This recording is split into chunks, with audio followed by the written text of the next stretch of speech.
이제 제목이 이제 저탄고지 그동안 두 편을 보셨잖아요. 그래서 이제 한번 정리를 한번 해볼게요. 저탄수화물 고지방의 약자. 영어로 이제 LCHF 해가지고 Low Carbohydrate High Fat이라서 스웨덴에서 처음에 이제 만들어졌고요. 그리고 저기 2015년을 기점, 한 몇 년 됐죠. 전 세계적으로 굉장히 빠르게 전파된 식이요법이라고 알고 계시면 됩니다. 그러니까 제가 간단하게 얘기 드렸고, 여기 보면 밑에 제가 몇 가지 다이어트 방법을 좀 해놨어요. 뭐 애킨스 다이어트란 건데, 이게 혹시 예전에 황제 다이어트라고 혹시 들어보셨어요? 고기만 먹는다는. 그게 원래 정식 명칭은 애킨스 다이어트라고 하더라고. 그래서 저것도 일종의 그런 저탄고지 거기에 들어가는 다이어트이기도 하고, 그 다음에 팔레오 다이어트라고 혹시 들어보신 분 있으세요? 팔레오 다이어트. 다이어트에 관심을 가지셔야 되는데, 우리 환자분들은. 제가 팔레오 다이어트를 해서 저건 이제 원시 다이어트인데, 사실 우리가 저 다이어트 공부하는 이유가 살 빼기 위해서 공부하는 거 아닌 건 아시죠? 네. 그래서 제가 좀 도움 될 만한 그런 다이어트 방법을 좀 소개 좀 시켜주려고 해요. 그리고 팔레오 다이어트라는 건 뭐냐면 원시 다이어트를 해서 우리가 원시 시대에 살던 사람들이 먹던 그 음식을 먹고서 이제 하자는 그런 다이어트 방법이고, 그 다음에 밑에 제가 그냥 하나 지금 얘기하는 게 월 프로토콜이라서 내과에서 테리 월이라는 분이 미국에 계신 분인데, 저것도 좀 이런 치료식으로 좀 유명하더라고요. 어떤 식이냐면 그분 자체가 다발성 경화증이라는 그 자가 면역 질환을 겪으면서 현대의학의 도움을 계속 받았는데 점점 상태가 안 좋아진 거예요. 의사인데도 불구하고. 그러니까 얼마 저기 뭐 지인들 통해서 뭐 다 했는데도 불구하고 상태가 결국에는 이제 우리가 사실 불치병 많잖아요. 현대의학 자가 면역 질환도 마찬가지고 약 없는 거. 사실 암도 그 중에 하나라고 보시면 되고, 그렇게 하다가 이분이 저 이제 뭐 팔레오 다이어트니 뭐 이제 이런 이제 그 식이요법을 이제 이용해서 자기 병을 지금 어쨌든 고쳤어요. 그래서 그게 좀 유명해져서 이게 호월 프로토콜이라는 것도 있고, 그래서 이런 것들은 사실은 암환자분들이 좀 공부를 좀 해놓을 필요가 있어요. 그래서 제가 이제 시간 되면 이제 하나씩 또 이제 소개를 한번 해드리려고 합니다. 오늘은 저탄고지. 이거만 빨리 한번 제가 그냥 중요한 것만 한번 볼게요. 아까 맨 처음에 여기 그림 한번 보세요. 잘 보이세요? 네? 여기 나오는 그림들 쭉 보시면 진짜 여기 보면은 위에 뭐 채소류가 있고 저기 오일류 있고 저 아마 올리브유 같은데, 여기 뭐 치킨 있고 소고기 있고 저기 밑에 달걀 있고 치즈 있고 버터 있고 뭐 저기 이제 그 견과류 있고 치즈 있고 뭐 생선 있고, 그쵸? 여기 지금 올려놓은 게 지금 웬만한 다 그 재료. 그리고 이제 채소류 보면 색깔도 지금 이렇게 다양하게. 일단 저걸 이제 보여준 거고. 한마디로 이렇게 말을 하면 저탄고지란 인간의 문명이 만들어낸 정제 당분, 그리고 트랜스 지방산, 가공식품, 그리고 필요 이상의 탄수화물을 섭취하지 않고, 이게 중요한 거예요. 앞에. 다시 한번, 인간의 문명을 만드는 정제 당분, 트랜스 지방산, 가공식품, 그리고 필요 이상의 탄수화물을 섭취하지 않고 세포 중요한 구성성분 좋은 지방의 섭취를 즐기면서 천연에서 나오는 영양이 풍부한 음식들을 골고루 챙겨서 먹는 식사 방법이다 정도로 크게 좀 해놓으면 돼요. 해놓으면 되는데, 제가 다시 한번 여기서 말씀드릴 거 뭐냐면, 일단은 밀가루, 설탕 무조건 이제 생각해서 지우셔야 돼. 밀가루, 설탕 두 가지는. 이건 정말 이제 앞으로 제가 계속 이제 강조를 해나갈 거예요. 자, 이게 지금 우리가 2015년 그 보건복지부에서 우리가 이제 한국인 영양 섭취 기준을 지금 해놓은 걸 지금 저희가 따온 건데, 여기 보시면 탄수화물, 단백질, 지질, 저걸 이제 우리가 줄여서 앞으로 이제 저걸 탄단지로 할 거예요. 탄수화물, 단백질, 지질 순서로 탄단지, 지방 비율이 저 어떻게 돼 있어요? 저 보시면 탄수화물이 55에서 65%, 그리고 단백질이 7에서 20%, 지방이 15에서 30%. 압도적으로 뭐가 많아요? 탄수화물이 많아요. 그래서 탄수화물 비율이 상당히 높고, 또 하나 제가 맨 밑에 있는 거 콜레스테롤 해서 저희 300mg 1 미만, 이것도 제가 나중에 언급할 건데 이렇게 돼 있어요. 어쨌든 지금 현재 저렇다. 그 기준이 저렇고, 실제적으로 지금 먹는 걸 조사를 해보니까 탄수화물 비율이 거의 65.6%, 지방과 단백질이 거의 뭐 한 20% 채 안 되게 이렇게 지금 우리 식단이 좀 운영이 되고 있대요.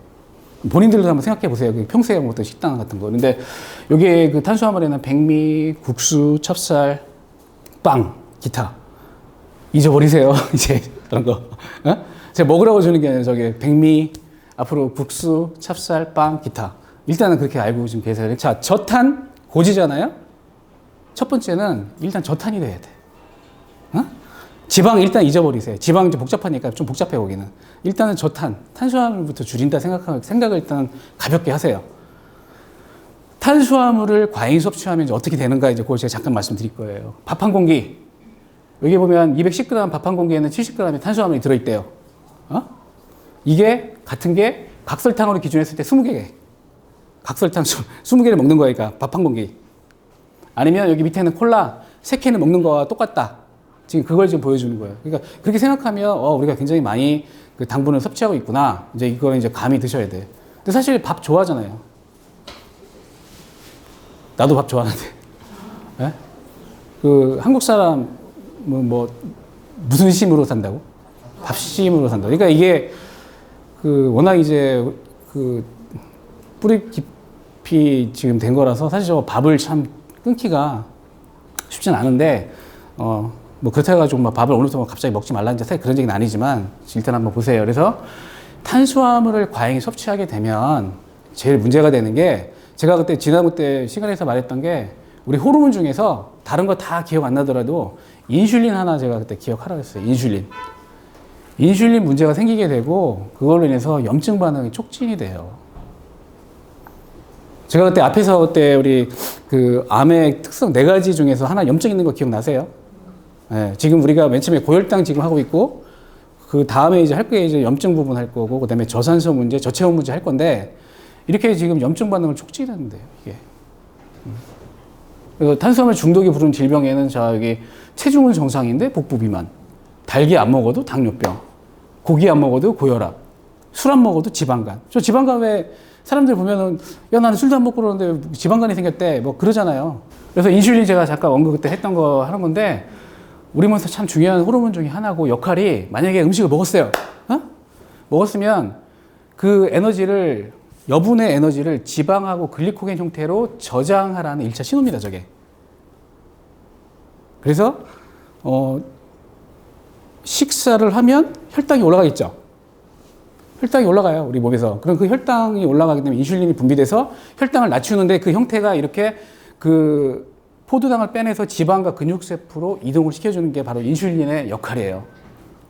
그래서 보면은 이제 단백질과 탄수화물은 인슐린 농도의 지방보다 훨씬 더 큰 영향을 미친다는 사실, 저런 것도 알아둬야 되고, 어쨌든 인슐린 양이 증가하면서 영양분이 체내에 이제 저장된다. 이제 그 역할이 이제 그렇다는 거 알고, 이제 문제가 되는 게 저 인슐린 저항성. 제가 다시 한번 얘기했는데, 인슐린 저항성이 참 문제가 돼요. 저건 당뇨 있으신 분들은 좀 이해를 할 거예요. 그래서 왜 문제가 되냐면, 탄수화물 계속 먹잖아요? 시도 없이 먹었어요. 내가 오늘 점심 먹고서 중간에 간식으로 또 탄수화물 또 먹었어요. 빵 또 먹었어요. 그때 또 뭐가 나와요? 인슐린 나와, 그때. 저녁 또 먹어? 또 인슐린 또 나와. 하루 종일까 이런 식으로 해가지고 탄수화물 과잉하게 되면 인슐린도 계속해서 분비하게 되고 혈당이 쭉 올라가는 혈당 스파이크가 일어나고 그 다음에 따라서 나오는 게 인슐린 스파이크. 이렇게 반복되면 어느 순간에 인슐린이 한번 나와도 이제 기능이 안 돼. 그래서 이제 그렇게 돼가지고 막 돼서 이제 하면 혈당도 못 떨어뜨리고 막 돼서 그게 당뇨예요, 당뇨. 그래서 인슐린 저항성이라고 그래요. 인슐린 나오는데도 불구하고 기능을 못 하는 거. 이게 참 문제예요, 이게 지금. 이게 그래서 비만, 대사증후군, 당뇨 등 암까지 연결됩니다. 암까지. 그래서 제가 저런 얘기를 하는 거예요. 또 하나 또 안 좋은 것들이 탄수화물에 안 좋은 것들에 그냥 요건 그냥 알고 넘어가세요. 최종 당화산물이라는 게 있는데 저거는 당하고 단백질이 결합된 형태인데 실제로 이것까지 아예 그냥 인슐린 세포 수용체도 변화시켜가지고 완전히 망가뜨려가지고 결국에는 아예 저기 조직과 기관을 손상시키고 염증까지 만들어가지고 망가뜨리는 아주 굉장히 독한 독소 중에 하나라고 합니다. 그만큼 탄수화물 과잉이 되면 저런 것들이 이제 만들어지는 거예요.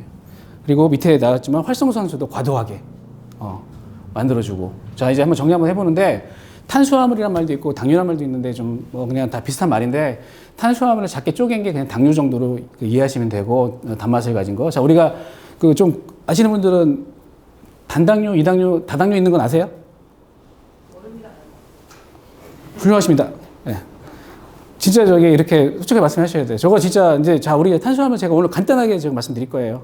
탄수화물에는 요 세 가지 있어요. 자, 단당류, 이당류, 다당류가 있어요. 어? 이 단당류가 뭐냐면 우리가 제일 작은 단위예요. 우리가 흔히 알고 있는 포도당 단당류입니다.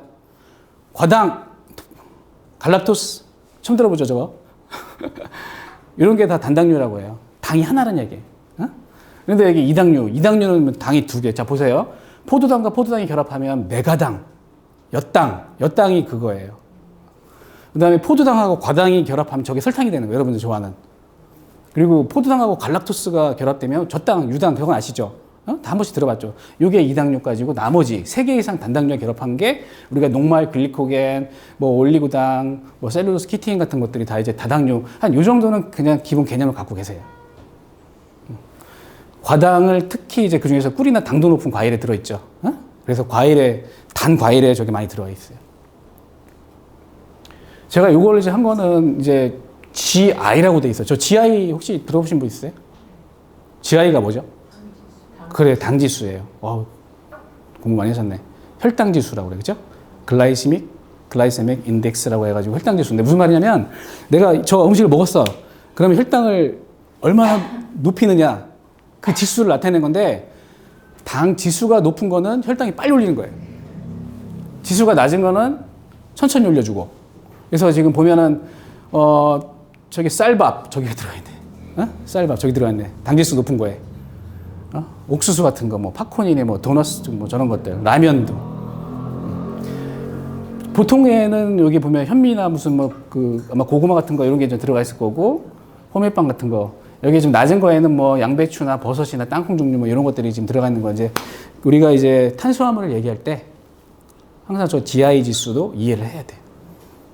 혈당 지수라고 하면 돼. 그래서 같은 탄수화물이 같은 탄수화물이 아니에요.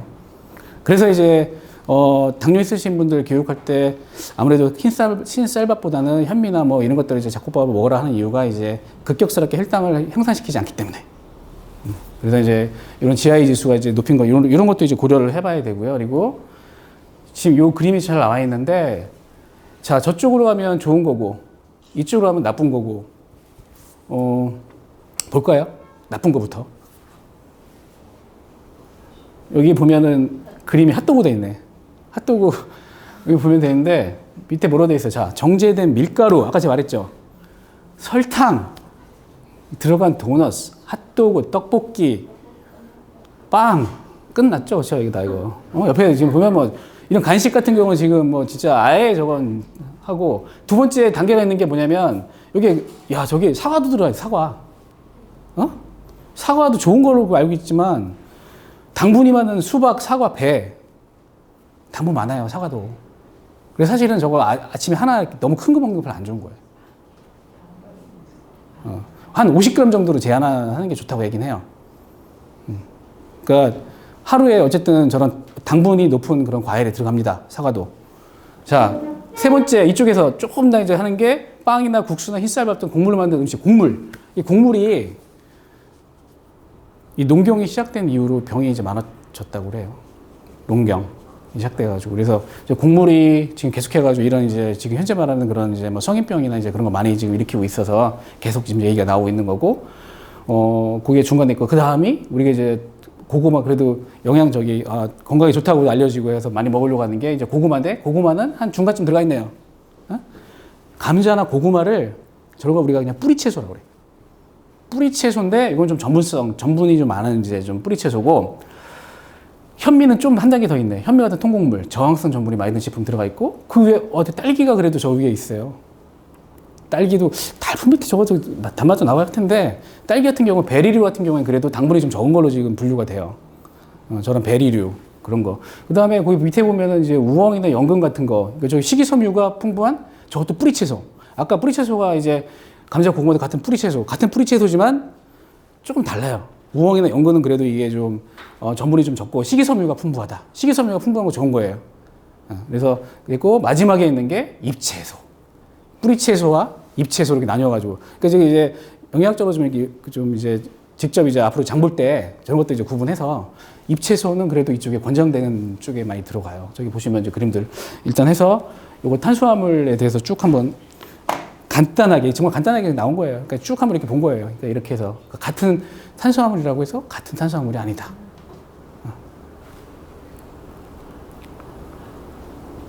그래서 섭취 방법 보면은, 자, 탄수화물 섭취는 식이섬유가 풍부한 잎채소를, 다시 한번, 잎채소를 중심으로 하고, 당분 및 전부성 탄수화물은 되도록 제한하는 것이 좋다. 이건 좀 밑에 당연한 얘기겠고, 당도가 높은 과일, 특히 열대과일, 뭐 열대과일은 잘 안 먹죠.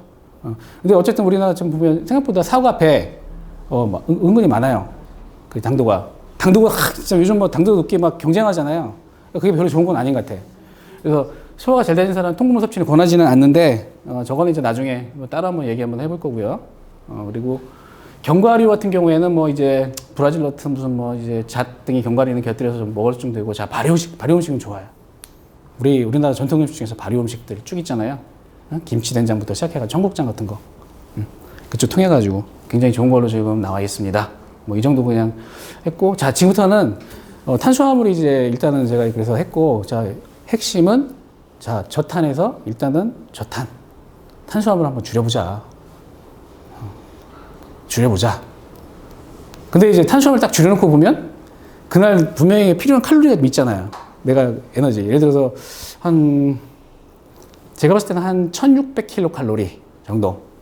여자분들 같은 경우에는. 남자 같은 경우는 1800 정도. 그 정도. 근데 사실 칼로리 계산을 하기 힘들기 때문에 하지 말라고 하거든요. 그래서 일단 그 정도인데, 저거 탄수화물이 좀 줄어드는 대신에 그럼 다른 이쪽에서 그걸 얻어야 돼.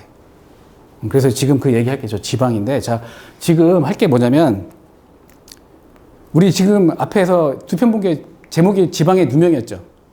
그 MBC에서 그때 했던 거. 억울한가 봐, 지방이. 누명을 썼대. 그래서 지금 그거 잠깐 볼 거예요. 무슨, 그런 억울한 게 있었는지.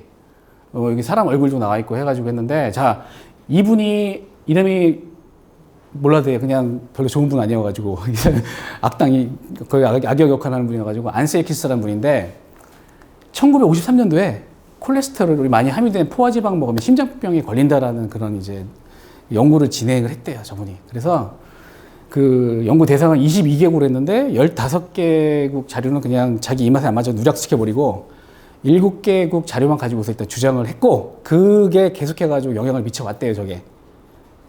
그래서 아예 그러다가 이 사람이 이제 나중에 이제 1997년도에 와서는 음식을 통한, 여기 근데 콜레스테롤 자체가 앞에 보면 음식을 통한, 여기 전제가 돼 있죠. 음식을 통한 콜레스테롤 섭취는 심장 질환과 아무 연관이 없다라고 이제 자기 고백을 했나 봐요. 그래서 이제 요 내용을 좀 다룰 건데, 여기 보면은 지방의 누명 중에서 뭐 이제 단백질과 탄수화물, 지방 중 혈당과 인슐린을 올리지 않는 것은 지방뿐입니다. 혈당과 인슐린 올리지 않는 것은 이렇게 나왔고, 자, 아까 제가 그 보건복지부에서 했다는 거 밑에 그 콜레스테롤 기억나세요? 거기 300이라고 돼 있었거든요. 지금 현재 19세 이상 성인의 콜레스테롤 하루 권장량 300ml 미만, 아직 우리나라 저 현실이에요. 그런데 자, 달걀 한 개가 콜레스테롤이 한 200에서 240이래요. 그러면 이제 하나 먹고 땡이에요, 땡. 두 개 이상 먹으면 넘어가. 자, 근데 밑에 보세요. 2014년도에 이미 미국에서는 콜레스테롤 위험식품 목록에서 아예 제외시켰어요. 그리고 2015년도에는 아예 성인 기준 일일 300ml 제한했던 콜레스테롤 권장량 섭취량 아예 폐지했고, 그리고 그러니까 이제 이게 보면 음식으로 섭취하는 콜레스테롤이 혈중 콜레스테롤을 증가시키는 과학적 근거가 없다. 이렇게 해서 이제 아예 아직 우리나라는 미국을 따라 하는데 좀 늦어요. 미국이 이렇게 하면은 한 몇 년 후에 따라해요. 그래서 아직 이제 우리나라도 저게 폐지할 거야, 아마. 지금 저거 2015년도에 나온 자료이기 때문에 저게 아직 업데이트가 안 돼서 그런 거지. 자, 미국 심장협회가 2015년도에 LDL이 뭔지 아세요? 콜레스테롤 검사했을 때 나쁜 콜레스테롤이라고 하는 거. 네? 나쁜 콜레스테롤 하는 게 LDL이에요, 저게. 저밀도, 지단백 그거. LDL을 100 미만 유지를 원래 하라고 했었어. 근데 저것도 폐지했대. 2015년도에. 몇 년 전에. 계속 갈게요. 그래서 이게 지금 타임즈라고 미국의 그 저명한 그런 이제 시사 잡지죠. 그래서 이제 그때그때 그 시사성 있는 그런 기사들을 하는데, 자, 1961년 이분이 아까 말한 그 안셀 키스란 분. 그분이 이제 얘기해가지고 이제 지방에 대해서 이제 콜레스테롤 그 안 좋은 얘기 그 지방 섭취해가지고 심장병을 일으킨다는 그런 게 있었고, 1984년도에도 또 그렇게 또 실렸고, 그러다가 2014년도에 타임즈에 뭐라고 돼 있냐면 제목이 Eat Butter 해가지고 버터를 먹어라. 이제는 건강하려면 버터를 먹으러 권장하고 있는, 이게 지금 그 시대적으로 바뀐 걸 지금 보여주고 있는 거예요. 그래서 지금 콜레스테롤 잠깐 보고 이제 얘기할게요. 콜레스테롤은 원래 이제 지질 단백이고, 우리가 이제 지방이나 뭐 콜레스테롤, 그다음에 이제 그 비타민 중에서 좀 지용성 비타민이 있어요. 이제 그거를 이렇게 좀 혈액속에 운반을 해주는 셔틀버스, 일종의 셔틀버스인데, 그 중에 HDL이란 거는 저게 좋은 콜레스테롤이라고 하는 거예요. 저게 HDL의 역할이 불필요한 콜레스테롤 간으로 이동시켜서 파괴, 그래서 혈관을 청소시켜주기 때문에 HDL은 높은 게 좋은 거고, 그 콜레스테롤 검사했을 때 LDL은 그동안 이제 전통적으로 낮아야 된다고 얘기를 많이 했던 거예요. 근데 더 연구를 해보니까 LDL도 저것도 보니까 입자가 큰 게 있고 작은 게 있대요, 보니까. 그래서 큰 거는 저런 HDL처럼 이제 좀 그런 좋은 역할을 하고, 작은 그 입자가 문제가 되긴 한데요. 이게 동맥에 이제 혈관에 이제 늘어붙게 되면 우리가 흔히 말하는 그 죽산 경화증이나 그런 걸 일으킬 수는 있다고, 이제 그렇게 이제 얘기해서 요건 좀 구분을 해서 하더라고요. 그리고 VLDL이라고 하는 거 이제 우리가 중성지방 알죠? TG라고 하는 거, 중성지방. 그래서 중성지방을 주로 이제 성분으로 하는 게 VLDL이고, 이걸 이제 주 역할이 어쨌든 당하고 탄수화물, 그러니까 지방을 많이 먹어서 저게 올라가는 게 아니라 당하고 탄수화물 섭취가 많이 늘면 저게 혈중 농도가 올라가서 중성지방 수치로 확인이 가능하다고 합니다. 그래서 지방간도 생기고 염증도 생기고 심혈관 질환도 생긴다는 건데, 제가 맨 위에 보면은, 그래서 요즘은 이제 심혈관 질환의 지표를 그 단순히 콜레스테롤 보니까 보지는 않더라고요. 그냥 중성지방을 맨 먼저 두고, 그러니까 지금 콜레스테롤 많이 검사하잖아요. 그럼 중성지방 잘 봐야 돼, 수치. 중성지방이 얼마 나오는지, 그리고 전체 콜레스테롤 양도 일단 보긴 봐야 돼. 그래서 그런 것들 이제 이런 거 기준 맞춰가지고, 그리고 CRP라는 거 저거 염증 수치인데 저것도 있고, 호모시스테인이라는 거, 아포질 단백질, 이런 것들이 심혈관 질환의 지표가 요즘은 쓰여지고 있다. 그래서 예전처럼 그 콜레스테롤, 그거는 이제 좀 거기서는 이제 벗어났다, 이제 그 얘기를 이제 하는 얘기고, 사실 지방 복잡해요. 그냥 들으세요. 이거 일단 해놓고 제가 이제 이걸로 한번 정리 한번 해줄게요. 지방도 다 같은 지방이 아니에요. 더 복잡해, 탄수화물보다. 지금 크게 뭐로 나뉘었어요? 포화, 불포화. 이거는 들어보셨나요? 네, 포화, 불포화는 들어봤어. 쉽게 얘기하면 돼지고기 굽고 난 다음에 기름 한 다음에 나중에 시간 지나면 어떻게 돼요? 하얗게 굳어버리죠? 네. 그게 무슨 지방? 포화지방. 상온에서 고체로 굳어버려. 우리가 라드라고 부르기도 하는데. 그런데 예를 들어가지고 우리 그 바다의 대표적인 그 오메가3 보고 중에 하나가 청어라는 게 있는데, 청어나 이런 애들, 얘네 같은 경우에는 좀 바닷속 깊은 곳, 추운 곳에서도 들어가서 활동을 해야 되는데, 얘가 만약에 들어가가지고 이게 춥다 그래가지고 그 기름이 얼어버려 봐. 얼면 되겠어요, 안 되겠어요? 안 되죠. 그런 식의, 그렇게 원리를 그렇게 봐야 돼. 그래서 그게 불포화, 그 상태에서 액체로 유지해요. 걔 같은 경우에는. 그렇게 해서 이게 결국에는 이제 이런 개념으로 이제 잡게 되면 이제 포화, 이제 불포화, 어떤 상온의 상태에서 만약에 이제 이걸 딱 기준 봤을 때는, 포화 지방 같은 경우에는 이제 상온에서는 고체 상태로 이제 되고, 여기 불포화 지방산 같은 경우에는 상온에서 그냥 일단 그냥 액체 상태로 그냥 있는다. 그 정도만 이제 잡으면 되는데, 또 불포화 지방산은 또 이렇게 두 개로 나뉘어. 단일이 있고 다가 불포화가 있어요. 여러분들이 알고 있는 오메가6, 오메가3 이거 들어봤죠? 얘는 어디에 속해요? 불포화 지방산 중에 다가에 들어가네. 여기 오메가6, 오메가3 다가 불포화 지방산에 들어가요. 여기 보면은 여기 포화 지방산 이쪽은 단일 불포화 지방산은 좀 안정된 거라고 얘기하고 이쪽은 좀 불안정하다고 이렇게 지금 얘기를 하고 있어요. 그래서 크게 이 정도는 개념 알고 계시죠. 자, 지방산은 포화와 불포화로 나뉜다. 근데 불포화는 그 단일하고 다가로 나뉘는데 다가 불포화 중에서 이건 오메가6와 오메가3 정도로 나뉜다 정도. 이런 걸 이제 좀 구분을 좀 하고 있고 실제로 우리가 먹는 거를 바탕으로 한번 보면 여기 포화 지방산 보면은 고기나 버터, 동물성 지방 섭취할 수 있는 가장 안정적인 형태의 지방산으로 산화의 유형이 적고 빠르게 에너지를 활용할 수 있습니다. 여기 보시면 버터나 치즈나 육류, 자 여기 코코넛이라는 거 있잖아요. 코코넛은 희한하게 포화 지방산이 들어가 있어요. 코코넛 오일 요즘 많이 사람들이 먹는데 그거 아세요? 근데 코코넛은 희한하게 여기 포화 지방산이 들어가 있어요. 이런 것도 좀 그래서 내가 이것 때문에 좀 보여드리는 거예요. 여기 들어가 있고 여기 단일 불포화에서는 우리가 잘 아는 올리브유가 저기 단일 불포화 지방산이 들어간대. 여기 보면 아보카도 같은 거 이런 것들이 이것도 안정적이에요.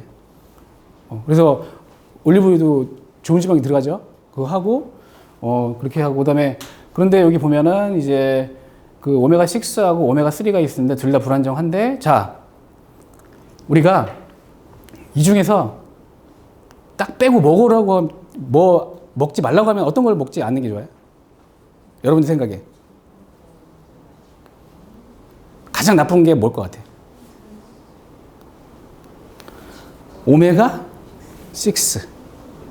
우리가 포화지방일 줄 알았죠. 근데 그거보다 더 나쁜 게 사실 오메가6예요.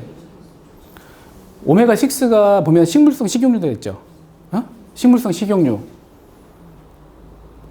나중에 뒤에 그거 나올 거다. 식물성 식용유 우리 하는 거 뭐예요? 식용유부터 시작해가지고 뭐 카놀라유 뭐 이런 것들 다. 자, 이거 나 뒤에서 얘기할게요. 그래서 오메가3에는 보면 호두 씨앗 속에 알파 리놀렌산하고 자, 여기 특이하게 목초를 먹인 고기. 고기도 다 같은 게 아니라니까 그때 얘기했잖아요. 목초를 먹인 고기. 그럼 목초 안 먹이면 뭐 먹어요? 고기가? 목초가 풀이잖아. 사료. 그래, 사료. 한우하고 미국산이 사료 먹는 거 아세요? 한우하고 미국산이 주로 사료 먹여요. 주로 호주산, 뉴질랜드산 거기가 목초를 먹인, 풀을 먹인 그런 고기. 근데 맛은 풀 먹인 것보다 사료로 먹는 게 더 맛은 육질이 더 맛있대요. 근데 그 사료가 문제되는 게 나중에 환경 호르몬 이런 것 때 좀 얘기할 텐데 사실 그게 문제가 돼요. 그 사료 자체가 문제가 돼. 그래서 여기 다시 한번 목초를 먹인 고기가 특이하게 오메가3가 풍부하게 된 걸로 나와 있죠. 돼 있고 그다음에 우리가 흔히 하는 등푸른 생선. 아까 제가 말씀드린 뭐 고등어나 청어나 뭐 이런 것도 있고 연어도 거기에 아마 이제 포함됐고 등푸른 건 아니지만 거기 이제 그 삼치 같은 거 거기에 EPA, DHA 이런 것들 이게 다 오메가3. 오메가3는 그래도 뭐 섭취하라고 얘기하죠. 자, 그래서 이렇게 돼가지고 하고 포화지방산 아까 얘기했고 불포화지방산은 다시 한번 얘기해서 나뉘는데 이거 몸에서 합성되지 않아서 식재를 통해서 섭취를 해야 되고 오메가6 비중이 높으면 염증 반응을 일으킨다. 염증과 이런 게 돼 있어요. 오메가6가. 그래서 이제 나중에 이제 집에 이제 가셔가지고 요리하실 때 그 식용유 쓰지 마세요. 식용 쓰지 말고 그거 뭐 써요? 올리브유는 가능해요. 저탄고지를 이제 하게 되면 이제 우리 궁극적인 목표가 뭐냐면 저걸 만들어야 돼.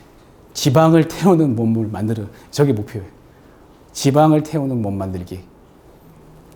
인슐린 낮추고 혈당위험 낮추고 탄수화물 전체 섭취량의 뭐 20% 이하 제한하는 저탄수화물 고지방식. 원래는 아주 철저하게 하려면 저 보세요. 탄수화물 몇 퍼센트예요? 5%. 저건 사실은 할 수 있을까? 저거. 일단은 저렇게 높게 잡긴 한데 우리 대부분 이제 저게 이제 아까 말씀드린 좀 스웨덴에서 시작된 서양 기준으로 했기 때문에 우리 사실 그동안 그렇게 안 살아왔잖아요. 밥에 많이 길들여 있고 뭐 여러 가지. 그래서 어떻게 보면 이제 소화 문제도 중요하고 우리 구할 수 있는 재료도 이제 우리 이쪽에서 그걸 해보고 이제 그런 식으로 해가지고 약간 응용을 좀 해야 돼. 저걸 무조건 다 할 게 아니고. 그래서 이 정도로 하고 탄단지 비율 아까 말했던 제가 요즘 탄단지라고 이제 얘기할 거예요. 탄단지, 탄수화물, 단백질, 지방 비율. 탄단지 비율 전혀 그럴 필요 처음부터는 맡을 필요 없다. 우선은 탄수화물만 제한하면 된다는 마음을 편하게 시작하고, 지방의 섭취가 적다고 생각하면 영양균이 깨지지 않는 범위 안에서 지방 비율을 좀 늘려 나갈 거.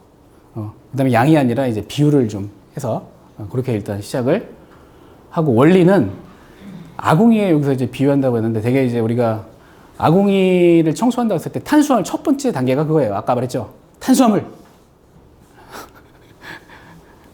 밀가루, 설탕. 예. 단 거, 밥, 빵, 면 제한한다. 면 근데 어떻게 하지, 저거?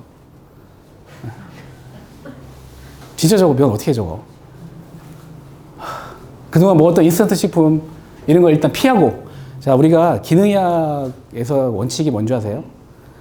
막 어떤 분 그냥 영양제 뭐 다 좋은데, 사실은 기능의학 쪽에서는 이제 하는 원리가 더하는 것보다는 처음에 빼라고 그래. 네가 그동안 먹었던 것 중에서 안 좋은 걸 먼저 빼놓고, 그리고서 이제 하나씩 첨가하는 거야. 이제 그런 것들 저희가 또 이제 하나씩 또 이제 더 해 나갈 거예요. 영양소도. 그래서 우선 저렇게 해가지고 좀 빼나가야 돼. 저런 거 탄수화물. 저거 이런 얘기 안 하면 그 탄수화물 또 계속 드실까봐. 저 원처럼 보니까 여기 고구마 갖다 놓고 빵 갖다 놓고 밥 갖다 놓고 해가지고 드시는 거 내가 그때 봐가지고 기겁을 했거든.